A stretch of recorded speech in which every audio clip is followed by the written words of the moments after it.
इसमें मैं गोश्त पका रहा था और चावल पकाऊंगा अरब स्टाइल के। इसलिए गोश्त के बड़े बड़े टुकड़े जो है उनको मैंने रान को गोश्तों में कर दिया और फ्राई पैन में खूब सारा तेल डाल के इस तरह मैं लाल करूँगा, इस तरह लाल करूँगा पहले। और उसके बाद पानी डाल के उसको, चाहे आप खुले बर्तन में पकाएँ चाहे कुकर में, अगर कुकर में पकाएँगे तो वो जल्दी पक जाएगा। मैंने गोश्त के साथ में मेरे बाद पहले सबसे पहले चुल्ली से इसको खोल दिया था और खोल के मैं नमक डाल दिया। नमक, ये नमक नहीं जो बना लिया हूँ। और जब ये तैयार हो जाएगा तो इसकी रेसिपी में पूरी तौर पर सीखूँगा। दूसरे बर्तन में भी सेम मैंने गोश्त रखा हुआ है और वो फ्राई हो रहा है। तो ये फ्राई होते ही फिर मैं आगे जो प्रोसीजर करूँगा वो आपको दिखा दूँगा या इसकी डिटेल में देखिए। जी जनाब, मेरा गोश्त तैयार है, दिखाता हूँ आपको।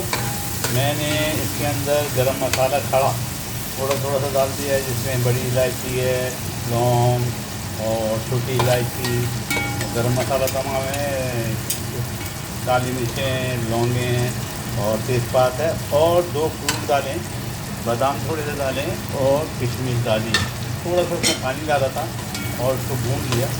जब ये चीज़ें भून जाएँ तो मैं चावल इसके अंदर डालूँगा। चावल मैंने बॉईल करके रिझा दिए। चावल जब मैं उबाल रहा था तो उसमें मैंने आलू के पतले करके डाल दिए, ताकि कुछ थोड़ी सी सब्ज़ी और गाजर, आधी एक गाजर जो है उसको पीस के डाल दिया था, और नमक।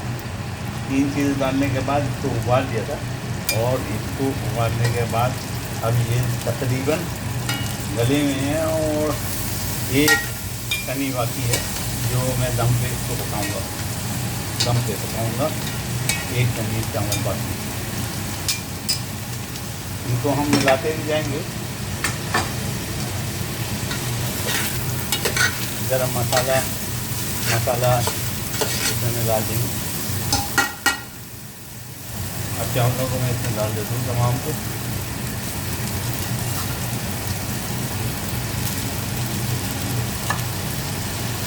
तमाम जो मैंने गरम मसाला और वो ड्राई फ्रूट था वो भून लिया था, और भूनने के बाद इसके अंदर चावल मैंने डाल दिए और आँच अभी कम कर दिए।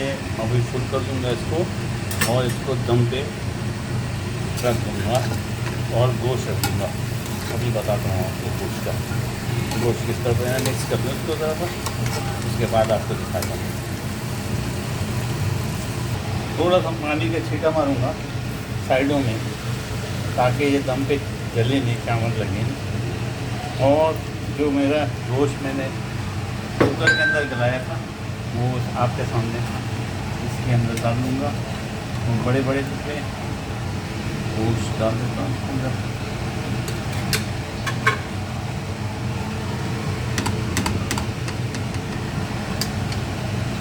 गोश्त हम इसके अंदर डाल देंगे। गोश्त माशाल्लाह तबारकल्लाह बहुत ज़्यादा गल गया एकदम। अभी दिखाता हूँ ज़्यादा इसमें ज़बरदस्त है। ये देख इस तरह गल गया बिल्कुल। हड्डी जो है आप निकाल सकते हैं, छोड़ सकते हैं, ये हड्डी छोड़ सकते हैं।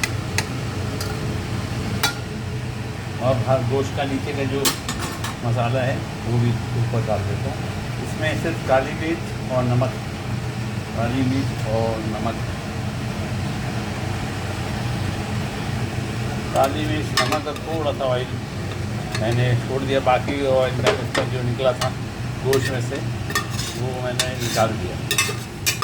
ज़्यादा ऑयल की ज़रूरत नहीं है क्योंकि बटर मैं इसमें डाल चुका हूँ, ऑयल मैं इसमें ताज़ा डाल चुका हूँ, इसलिए ज़्यादा ऑयल की ज़रूरत नहीं है।